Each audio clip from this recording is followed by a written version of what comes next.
shift has been dramatic. Early users preferred conservative blacks, whites, and grays, but today's youth craves self-expression. Phone cases have gone from invisible to fashion accessories, and smartwatch brands now feature muted pastels or neon brights.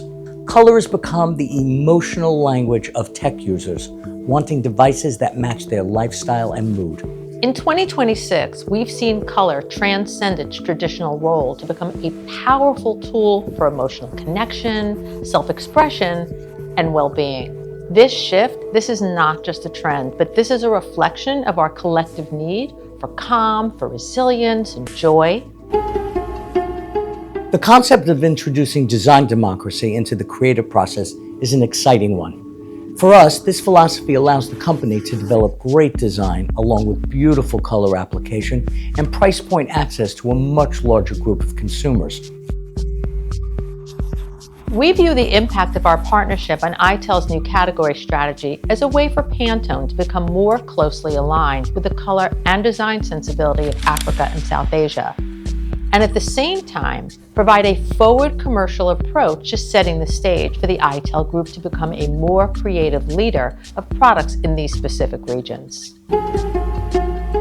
For Pantone, the most interesting characteristics about the African market is its cultural affinity for its heritage, and the fact that there is a movement throughout the continent towards Pan-Africanism, which promotes an idea of unity among African people. But the most exciting aspect of providing color direction for the African market is that they embrace color and are not afraid to express their identity through it.